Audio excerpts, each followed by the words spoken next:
G'day there guys, it's your main man Marky and welcome back to another episode of r/relationship advice. I hope you enjoyed today's bloody good stories, and with that said, sit back, relax, chuck a prawn to the barbie, let's get right into it. Cheers. My child is alive, but not really. I just have to let this out. I have a good friend whose baby really did pass away, so I can't say shit. My son is 14, he's nonverbal, in diapers, needs help with all basic care. He's the sweetest, he's happy, he giggles and hums all the time, but that's it. And I thought I grieved, but now that he's this age, I can't stop crying. I was big into sports. There's no sports. There's no camps he can go to because of diapers. Yes, we've tried it all. We've accepted that this is our lot in life. We're fine with that. There's no homecoming, there's no boyfriends or girlfriends, there's no prom, there's no teaching him how to drive or grounding him for sneaking out. There's nothing. It's like he died in 2009. And I just have the shell. I got to get pregnant once, I got to have one child, and that's it. I'm close to 40 and I got one chance. I was fine ages 2 to now, but now it's real. Now my friends are having babies and my nephew is growing up. I have a perpetual toddler. My life isn't the same as anyone else. I have a great job and career. Support-ish system. My husband said we can adopt and help older kids, but it's not the same. Because my son will be the same age year after year, no matter who we would adopt or help. I'm stuck. Why am I even building a career? I love my job, but what the hell is the point? So I can pay for diapers? I'm just beside myself in grief, and yet he's alive. So how can I complain? Edit to add, I had no idea this would blow up like it would. I see that I've been shared in anti-groups, and I've had a few tell me to take my kid out. However, those were the minority in comments. I can't express how cathartic this was. All the stories and beautiful messages have helped me heal and move past this grief wave that I was in. Thank you to everyone who commented. I'm still trying to keep up. I hope this was a space for others to feel heard and not feel alone. Thank you. In the comments, Lucy Likes Doing Nothing says, "You are totally entitled to feel that way. Sometimes it is just too much, and your frustration is easily understood. Taking care of someone 24/7 isn't for everyone, and it takes a very strong person to do that. You're doing incredible, and it's okay to feel stuck." OP says, "That's a great way to put it. It's constant care. Thankfully, I am not alone, but it is constant. He has learned how to climb for Oreos, so I don't have to get those out. I'm in my 60s, obese, and semi-disabled, but I would climb for Oreos too. I can't imagine how difficult this is for you. I just wanted to send you some love, and maybe you got a little bit of a smile out of my snarky comment. Snarky, but true." OP says, "It did make me smile. Thank you. Glad you understood my snarky Oreo comment. I feel you.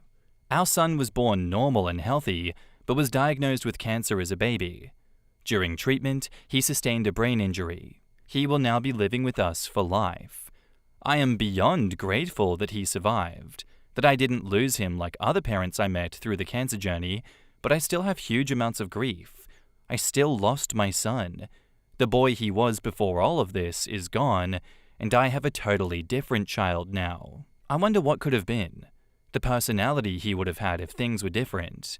It's so hard to feel like you lost your child, at the same time as knowing that they are still with you. Sending you a virtual hug. I hope for both of our sakes that we can find some peace." This is pure grief, and all of it completely valid.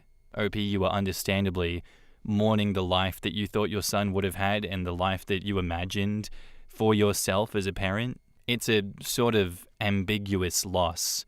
Like your child is there, but the future that you pictured with them, and that kind of never arrived, and that kind of grief just kind of lingers, I guess. It's really brutal. You are more than allowed to feel hurt over what you will never get to experience. As gets discussed a lot in these stories, caretaker burnout is real. Isolation is very real. I can't complain because he's alive kind of mindset. It kind of feels like, he's alive and others don't have a child that is alive. So who am I to complain? That's tough. That's really tough. And I think you deserve support just as much as anyone else. Thank you for coming and sharing your story with us. And I hope, as you've said, everyone else sharing their stories has helped you as well. And now, on to the update. I posted in September 2024 about my 14-year-old son being alive, but not really. The post helped so much, and I truly think the comments got me through that time. After I got my medication adjusted, I've been promoted at work, and we've moved to a place with much more room. When he turned 16, April 2025, I had a breakdown. Full-on sobbing breakdown. The reality of the age was hitting me. We weren't teaching him to drive like his cousins are doing. We aren't going to prom. All those fears that I had years ago were now coming true. We weren't looking at colleges. Thankfully, my best friend flew in to see me. I got through it. However, it's been heavy again. I don't know if it's because I'm prepping for 18. He's alive, but not really. He's still nonverbal. He's still in diapers. He's become more independent in things and can fix his own cereal, but will sit in his room humming until we go get him. It's a complete mindfuck. You have a teenager with hair growth in places and he's in diapers. I feel like a fake mum, or at least a terrible one. I try to do things with him, but I don't know if he cares or likes it. He started getting seizures. Our life has completely changed. We're terrified of triggering one. Any trips we did take, gone. Any long trips? Gone. It's all gone. We attempted our own cure, if you will. Since my husband can stay at home, we stopped everything, and our boy sleeps when he needs and wants. Sometimes he's nocturnal, which means my husband is nocturnal, which means I'll go for most of a day for an entire week, not seeing them for more than an hour or so, between my own work and my own sleep. I just don't understand. I overcompensate with my nephews, buying whatever, because why do it? I do get my son stuff, but it's not the same. For mine. He doesn't care about Disney or the newest shoes. It's been 2.5 years, and I feel like even more of a fucking sham of a mother than I did then. In the comments, Coiled Spring Tension says, I'm in a very similar situation with my daughter. She's 25 this year, also nonverbal, can't really do anything for herself. She has good days and bad days. My wife and I work it out. I get what you mean about buying him stuff. Our daughter has a ton of stuff that we bought that she never touches, but by God does this lass enjoy ripping open wrapping paper. A couple of years ago, we were using a support service who sent carers around for maybe 6 hours a week. We found one carer that's amazing with her. Ended up hiring her privately for 2 days a week, 3 hours at a time. Most people might not get it, but those 6 hours are great for everyone. She's happy to have a friend to go out and do stuff with, and we get a few hours of respite. It really does make a difference, and it's not a failing on you. Finding someone that they can spend time with has made everyone happier. She will probably move on sometime, but we will enjoy it while it lasts. You're a human being. Cut yourself some slack. OP says, we talked about this. We had a nanny/sitter whom we loved before we moved. We're thinking about finding someone who would take him out and just hang out with him a few hours, a few times a week. We'd pay for any and all expenses, plus hourly. I think it'd be good for us. Thank you. He does love ripping open wrapping paper. Lol, not the gift, but I will wrap anything and everything. Yeah, we pay the same here. It's handy just having that little bit of time to chill. Bless. Whenever she gets clothes for Christmas or a birthday, those are just ditched and the next present grabbed, lol. Chocolate, however, is another matter. I don't have any advice, but I wanted to send you so much love. I worked supporting adults with severe disabilities, and it's so hard To imagine the future they could have had compared to the reality of now must be soul-shattering. I have a child with disabilities, not to the severity of your son, but the fear that I feel for her future is gut-wrenching.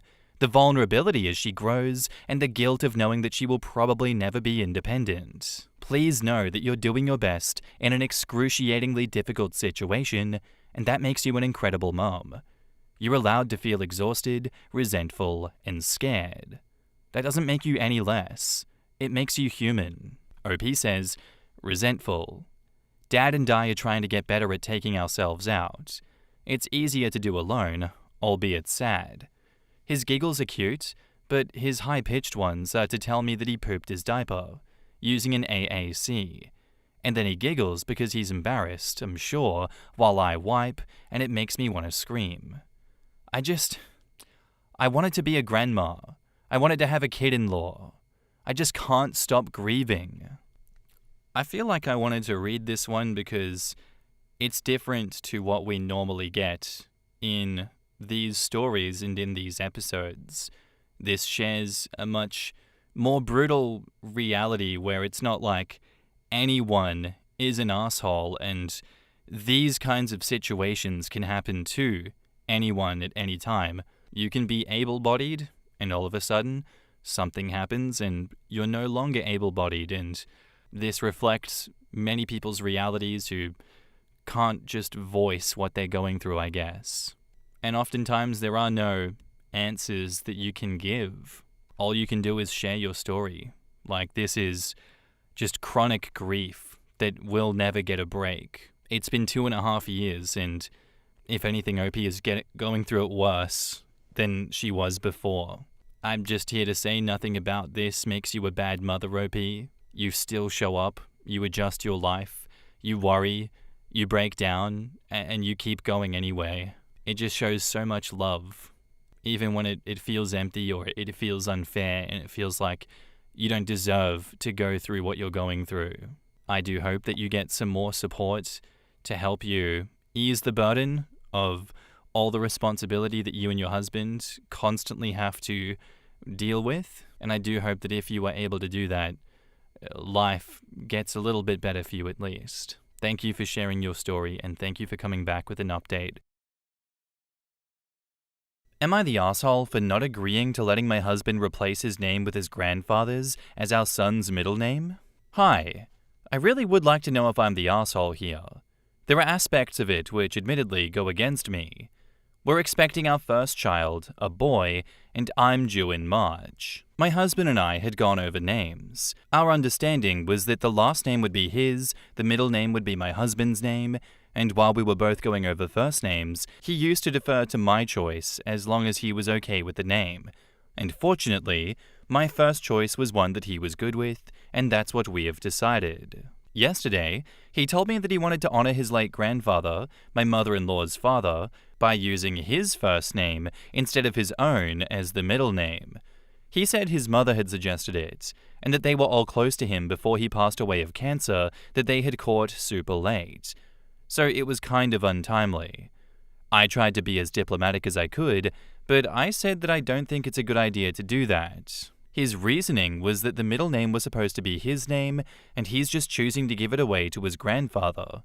It's the same thing. And I said, no, it's not. His name was something that I was okay with, something that I wanted. I love him, and by extension, his name, and I want it to be a part of our son's name, not his grandfather's, whom I've never met. We kind of ended at an impasse. He thinks I'm being unfair, that he had been accommodating when it came to the first name, which was true, because that was my call, while the middle name was his. I've told him that the middle name was supposed to be his name. Am I the asshole? In the comments, quote, not his grandfather's, whom I've never met. Yeah, I'm going to withhold judgment on the question. If you don't like the name, that's one thing, but this right here is bullshit.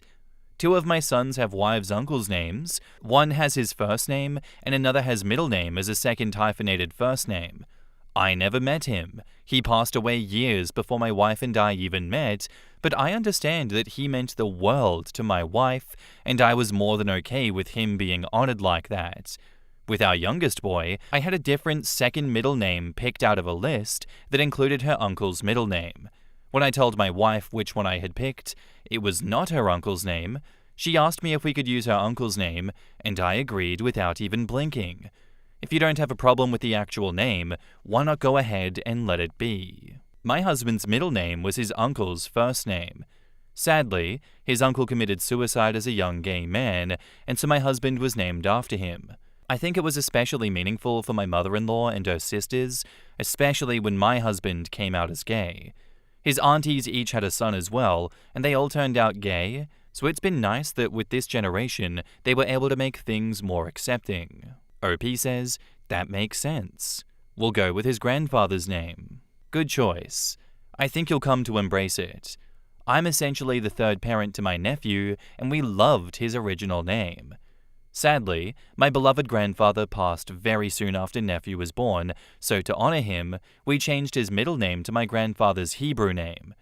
It took some adjusting, and my sister had to replace the initials on her necklace, and some monogrammed gifts were no longer accurate, but we all love it now.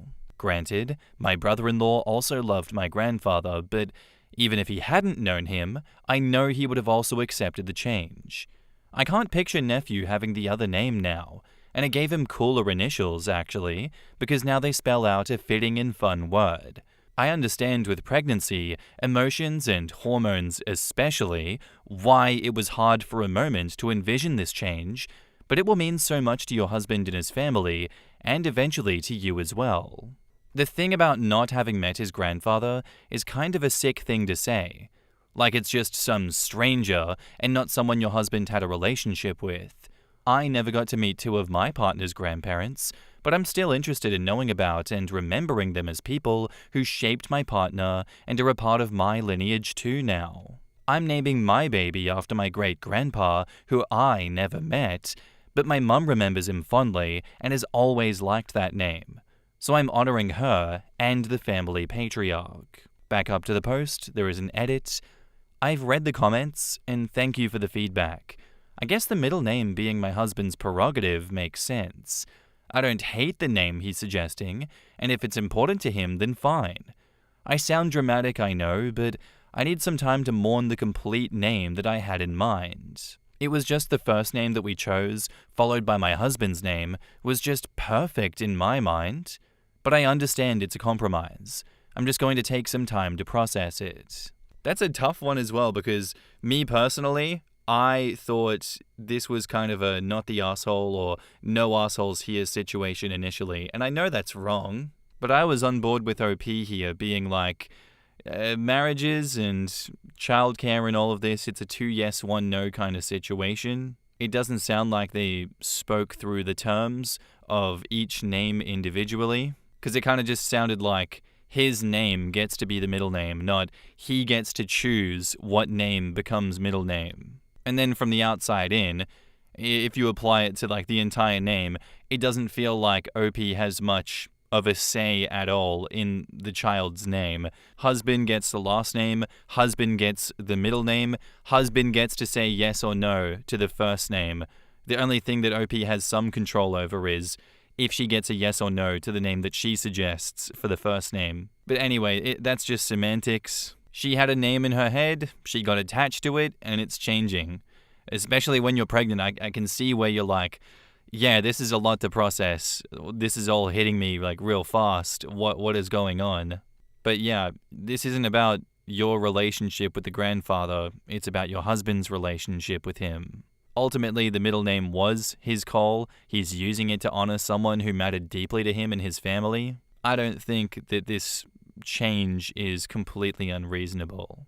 I'm glad that you listened, you reflected, and you came to a compromise with your husband on this one. And yeah, taking time to grieve the name that you wanted is completely fair. And now, on to the update. Hi, thanks for all the comments on my post. They were eye-opening and super helpful. After reading them, I had decided to be okay with us choosing his grandfather's name instead of his. The comments had made the important point that though I'd never met him, he was clearly important to my husband. And as much as I wanted my husband's name as the middle name, it was a good way to honor him. Yesterday morning, I told him that I was on board with using his grandfather's name as the middle name. I didn't pout or anything, I want to make that clear. I just genuinely said that if he wants that, then I'm okay with it. He asked me if I was sure, and I said yeah. Then last night, he spoke to me about it again and said that if I preferred his name as the middle name, then that's what we should do.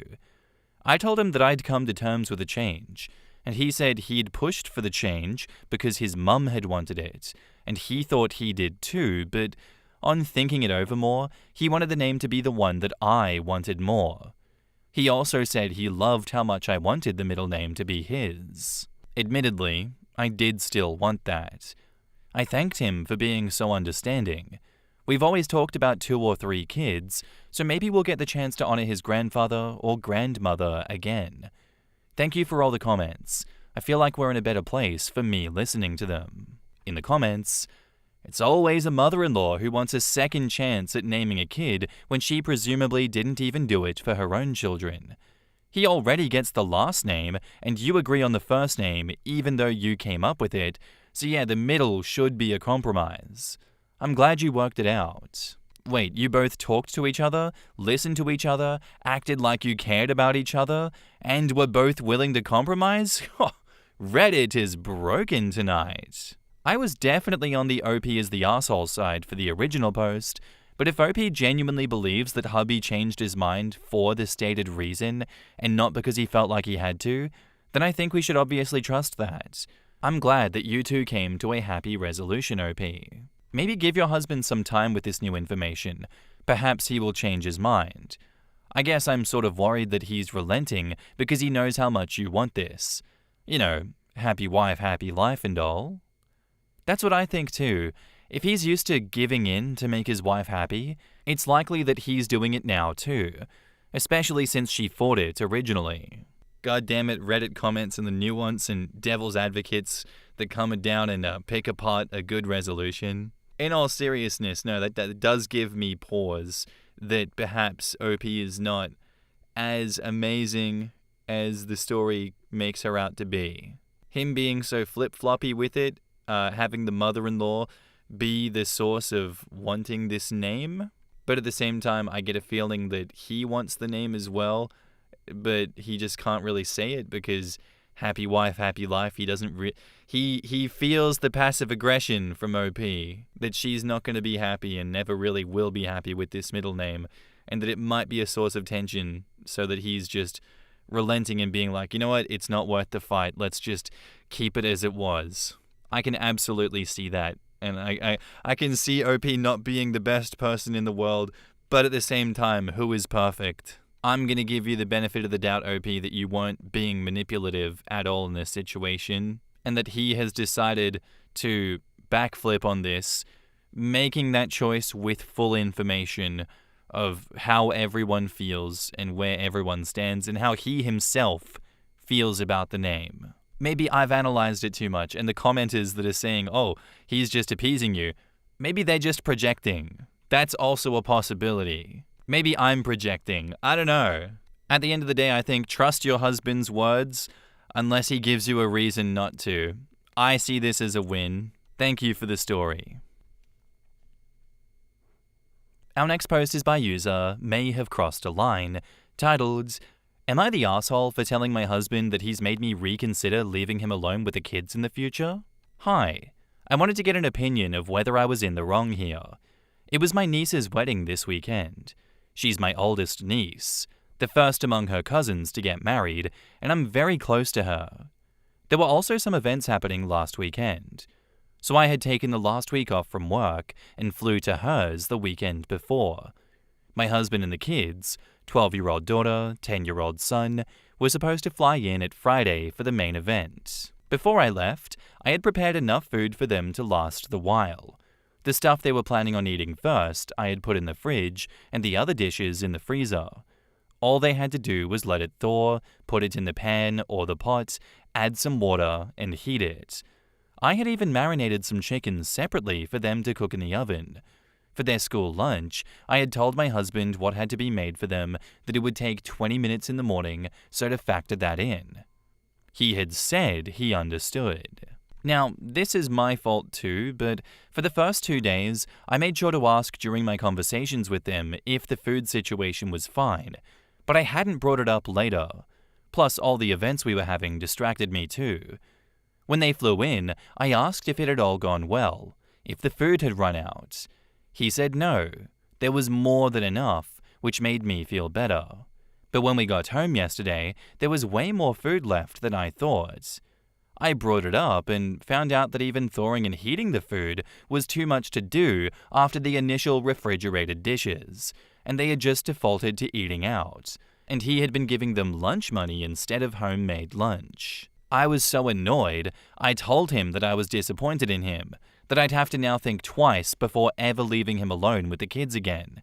He got heated too, said that I wasn't giving him his due credit for taking care of the kids. They were happy with what he was doing, and that should be it. That the kids were safe and sound, and there had been no emergencies, and it was messed up for me to say that I didn't trust him with the kids. We had been curt with each other in the morning today. Am I the asshole? Edit. I just wanted to add that we had discussed what I should leave for them before I started cooking. I asked the kids what they want and had discussed it with him. He had asked me to make his favorite meal, which was the one that they ate first. Also, yes, I do work. I'm a dentist and I have my own practice. In the comments, he got exactly what he wanted. He pretended he was too incompetent to even thaw and heat up food that was already prepared. His reward is now that you'll never ask him to take care of his own children again. This can't possibly be the only time that he's acted utterly helpless in order to get you to do anything and everything that he doesn't want to do. You don't have a husband. You have a third child. Not the asshole. I guess I'm a different kind of wife, because I'm leaving next week to go out of town. I told my husband to figure it out while I'm gone. He knows where the grocery store is. In my opinion, is a competent adult and knows how to take care of our kids too. OP replies, he doesn't normally do much of the cooking, so it probably wouldn't have been right if I just told him to figure it out. I wanted the kids and him to have homemade food while I was away. That's why I went through the effort of preparing it, otherwise I would have had to expect that they'll be eating out all week. But I cooked specifically so that they have homemade food.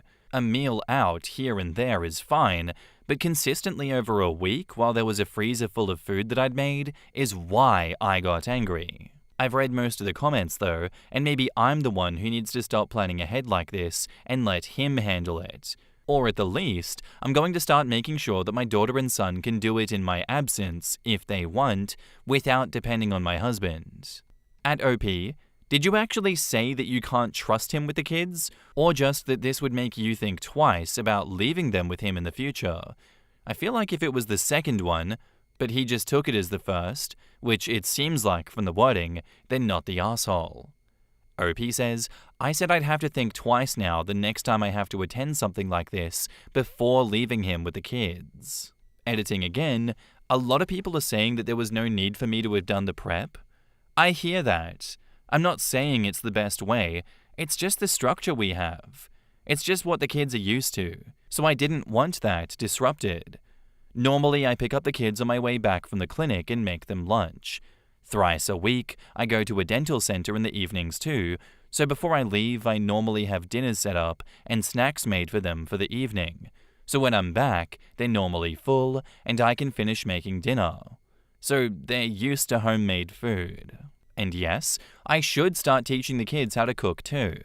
They're busy with studying and their extracurriculars and friends, so I just avoid pushing this onto them, but gradual responsibility is a good idea. And reading the comments, I recognize I probably did cross a line. I'll apologize to him. This is just one of those stories where I don't know the answer. I feel like I'm going to say something stupid and the comments are going to be like, Marky, what the hell's wrong with you? Because in a way, I feel like the answer is a bit of a you're the asshole for saying that you can't trust him with the kids. Because it's not like he neglected them. He was just lazy and weaponizing his incompetence.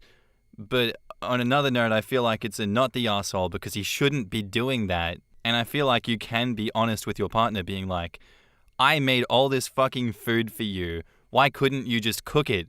Why are you so lazy that you couldn't even do that? You're wasting all of our money on a shit ton of takeout needlessly when there is food in the fridge. I just think that you, OP, have normalized a workload imbalance in the household. For some reason, you're taking on the mental load around food and routines, and he's used to you handling it. It's that weaponized incompetence again. It really sounds like that's what's going on here. You're putting in a lot of effort to make things easier, keep a routine for the kids, and it sucks that it kind of sounds like he's just not pulling his weight. I think you guys need to have a real talk about your expectations, and next time you do have to go away, don't do all of this pre-cooking for him, just let him fully handle it. But at the same time, him handling it sounds like he's just not gonna cook and he's just gonna order takeout for like a week.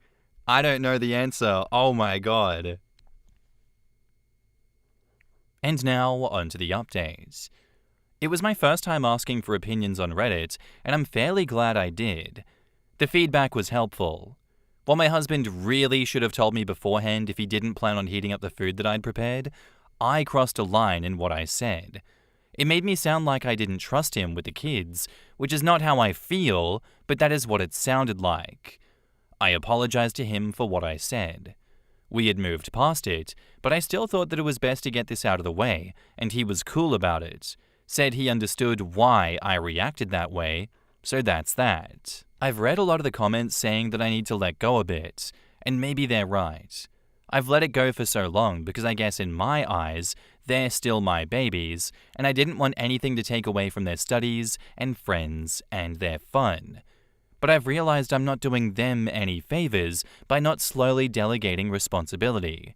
So I've had them help me in cooking dinner now, and I want to get them to a point where they can at least prepare something for themselves or reheat something if I'm stuck at work, and they seemed to enjoy it too.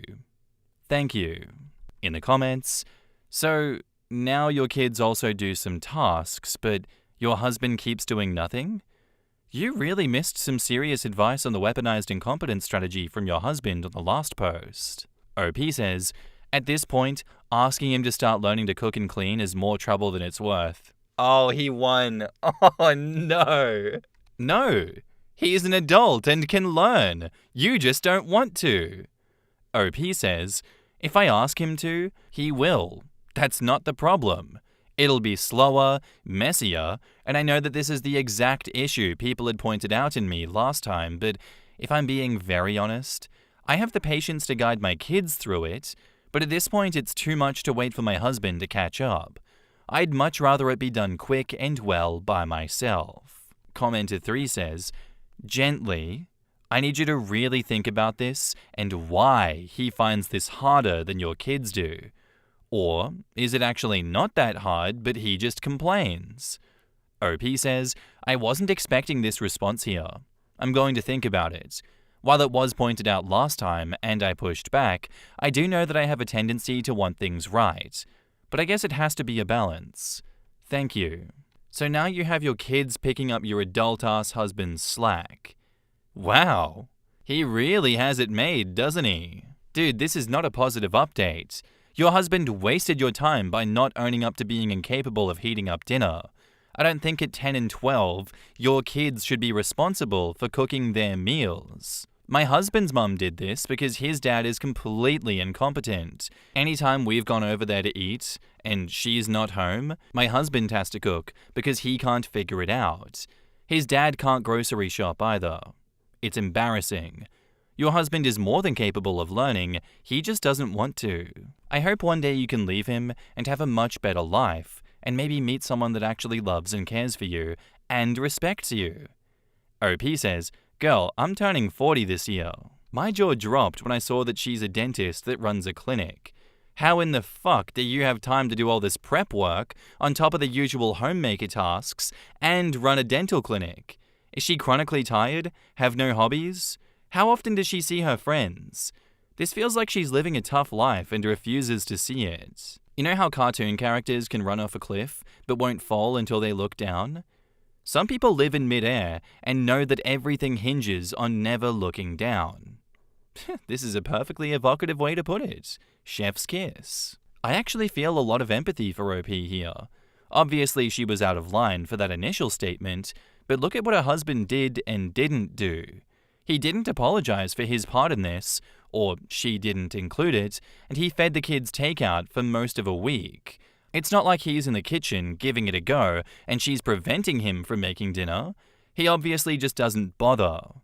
I wonder how many other areas in which he doesn't bother besides cooking. Yeah, I was shocked by the comments berating OP. What would the husband do for food if he was living on his own? The fact that thawing prepared food was beyond his capabilities is embarrassing AF. And it's very sad that his wife and kids are having to pick up the slack in that area.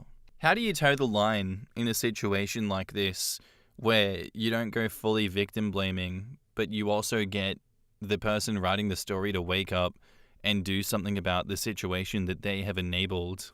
I don't know how to do it. That's a very tricky and emotionally volatile thing to do in her position. And it would really suck to me if all these people trying to get through to her are not successful and instead they just, I don't know, she antagonizes Reddit and she's like, no, it's not me that's wrong, it's all of you and I hate you. You're attacking me for what? I just came here for help and you're all a bunch of assholes.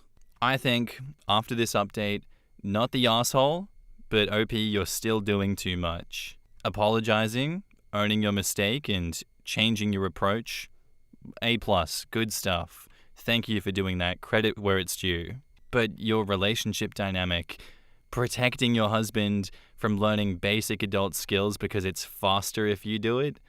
No, I don't think you should be doing that because that just sounds like the weaponized incompetence playbook right there. Your kid stepping up is great, but it absolutely should not come at the cost of enabling him.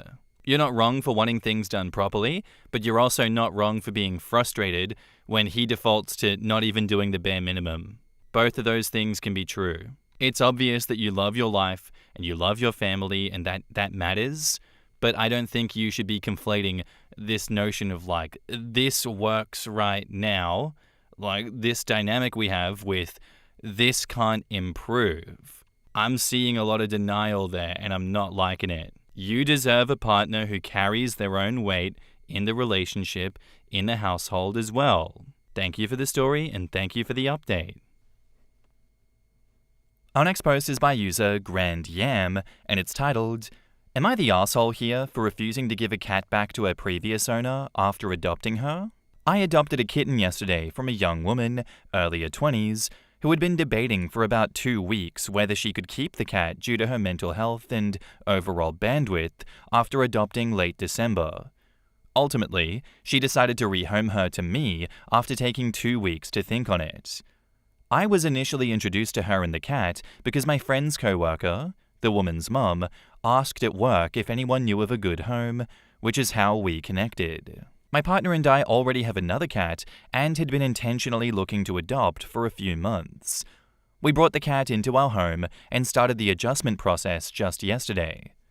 Less than 24 hours later, the previous owner texted asking for the cat back.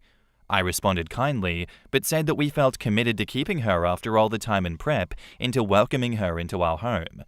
She reacted poorly and began begging to pick the cat up immediately, sending numerous messages. I feel terrible because she's young and clearly distressed, but I'm also worried that giving the cat back so quickly would be stressful and unstable, especially since she originally wasn't sure that she could care for the cat long term. Am I the asshole here for saying no and keeping the cat? In the comments, Top Customer says, she sounds unstable. Keep kitty, don't stress that cat anymore. Not the arsehole. I feel for the past owner, but it sounds like she needs to work on herself right now. Not the arsehole. I feel for your co-worker's daughter because she sounds like she's going through a tough time, but the kitten will benefit from stability with your family. And honestly, there's a solid chance if you did return the kitten, she would want to rehome him or her after a short time. She had 2 whole weeks to decide if she wanted to keep the cat or not, and ultimately decided that it was going to be too much for her to keep it and gave the cat to you. Don't let her stress you out anymore, and don't stress that cat out anymore. If he's already becoming accustomed to his new environment, please don't disrupt it.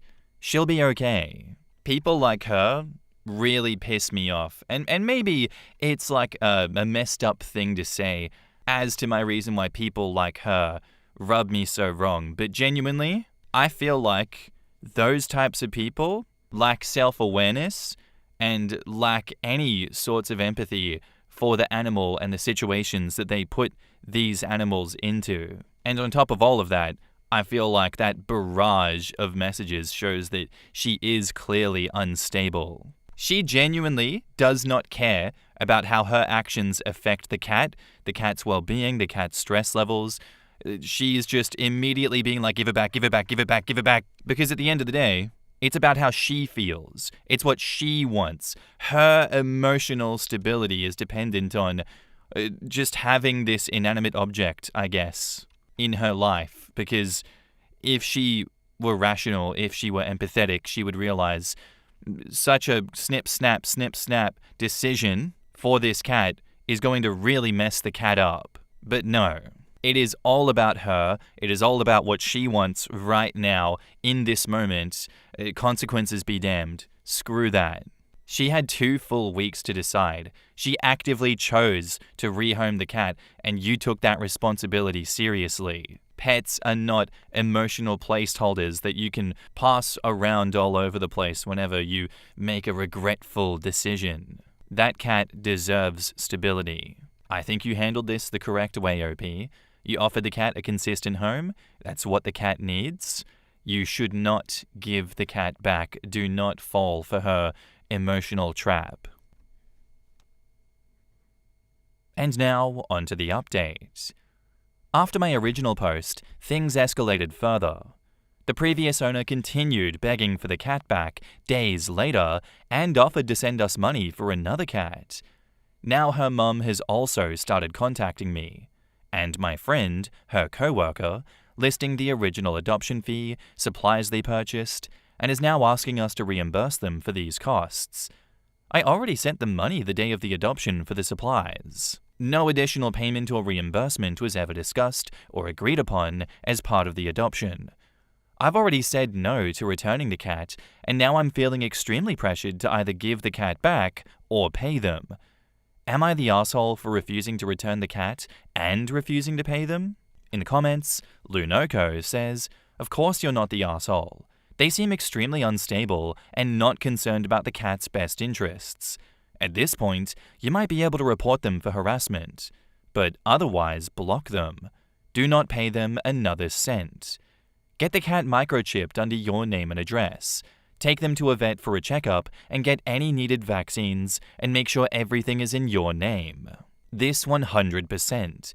I would also contact the non-emergency police line and file a report of the harassment, just in case of escalation. And don't block them. They're giving you all the evidence you need. Just let them continue digging their grave. You can always mute them so you stop getting notifications though. I once sold a couch to someone and their kid tried to get me to take it back the next day. This reminds me of the situation. Seller is unwell, possibly addicted, is clearly pushing the mark for any sympathy or money. The best thing you can do is stop responding. Yeah, I don't think they want the cat at all. I think they only want money. And saying you'll be gone a week and then not checking in for 6 months screams addiction. I'd put money on that one as well. I guess we can't really know for sure unless OP comes back with a further update, but it is giving addict vibes. You know, they're pushing for money more than they are like, no, it's about the cat. I really want the cat's well-being. It's better off in the house, but also give me the money, give me the money, give me the money. This transaction's done. You're not a rental service where they can change their mind and then invoice you in what sounds like a scam. It really just sounds like a scam. Hell no. That mum jumping in to demand extra money is horrendously out of line. None of those costs were a part of the agreement. It's not your responsibility to reimburse them for choices they made before giving the cat up. You don't owe them anything. You can block them if you want to, but as everyone said, don't do that. Just ignore them, escalate as you see necessary, and protect the cat. Thank you for the story and thank you for the update. Anyway, guys, that's where I'm going to end today's episode. I do hope you enjoyed. If you did, let me know what you thought of it in the comments down below, and I'll see you in the next one. Bye.